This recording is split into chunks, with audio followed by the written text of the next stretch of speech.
एक बार बुद्ध अपने भिक्षु के साथ भिक्षाटन के लिए किसी गांव की तरफ जा रहे थे। तभी अचानक बुद्ध के पैरों में कांटा लग गया। कांटा इतना तीक्ष्ण था कि चुभते ही रक्त की धार निकलने लगी। बुद्ध के भिक्षु ने रक्त को रोकने के लिए एक कपड़ा पखाड़कर बुद्ध के पैर पर बांध दिया।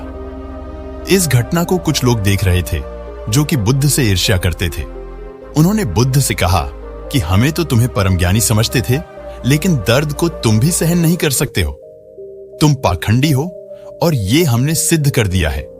ये कांटे हमने ही बिछाए हैं। इस गांव में तुम्हारा स्वागत नहीं, तिरस्कार होगा।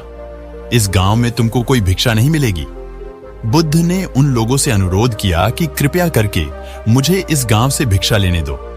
बुद्ध के ईर्ष्यालुओं ने बुद्ध का उपहास बनाते हुए कहा कि अगर तुम्हें भिक्षाटन के लिए इस गांव में आना है तो तुम्हें अपने रक्त की बलिदानी देनी होगी। तुमको इस कांटों के रास्ते से गुजरना होगा। भगवान बुद्ध ने उनकी चुनौती को स्वीकार कर लिया और कांटों के रास्ते पर चलने के लिए अपने कदम बढ़ाने लगे। बुद्ध मुस्कुराते हुए कांटों पर चलने लगे। बुद्ध के साहस को देखकर गांव वाले चकित रह गए। कुछ लोगों की आंखें फटी की फटी रह गई। गांव वाले सोचने लगे कि बुद्ध भिक्षा के लिए दूसरे गांव भी जा सकते थे, तो फिर कांटों पर चलकर क्या साबित करना चाहते हैं। गांव वाले बुद्ध के संदेश को इतनी जल्दी नहीं समझ पाए। यहां पर बात भिक्षा की नहीं बल्कि जीवन को बदलने की थी। गांव वालों की भीड़ में एक सुमित नाम का युवक था जो बुद्ध पर हो रहे अत्याचार को देखकर द्रवित हो गया। सुमित दौड़कर गया और बुद्ध के पैरों के सामने से कांटे को हटाने लगा।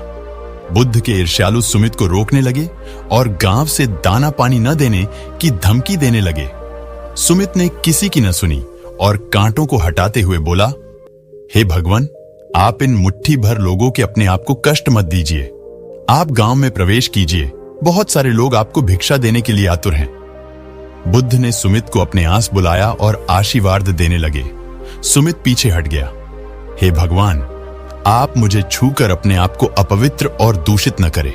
महात्मा बुद्ध ने कहा, तुम अपने आप को दूषित क्यों कहते हो? स्पर्श से कभी कोई भी दूषित नहीं होता है।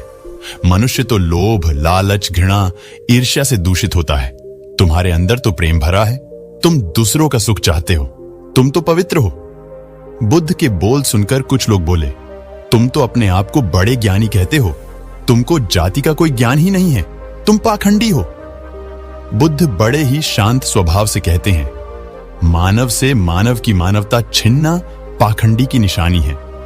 मुझे पाखंडी बोलकर यदि आपको संतोष मिलता है तो मेरे लिए दुख का कोई विषय नहीं है। कुछ लोग बुद्ध पर बरस पड़े, परंतु यह तो धर्मशास्त्र है, फिर यह पाखड़ कैसे हुआ? बुद्ध कहते हैं, हमारी उत्पत्ति इस सृष्टि में हुई है। नदियों का पानी सभी की समान रूप से प्यास बुझाता है। खुले जंगलों की हवा भी भेदभाव नहीं करती है। खुला आसमान हमारे पिता के समान हमारी परवरिश करता है। सृष्टिकर्ता ने भी कोई भेदभाव नहीं किया है। फिर हम इंसान कौन होते हैं भेदभाव करने वाले? मानव मानव में भेद करके अपने संबंधों को बिगड़ता है। बुद्ध के वचन के बाद कुछ लोग कहते हैं, अगर आप इतना ही कहते हैं तो सुमित को अपना भिक्षु क्यों नहीं बना लेते हैं? बुद्ध ने कहा कि अच्छा सुझाव है।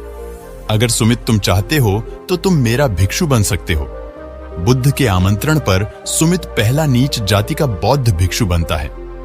इस पूरे विवरण में केवल सुमित का जीवन बदला, शेष सभी लोगों का जीवन रूपांतरित हुआ।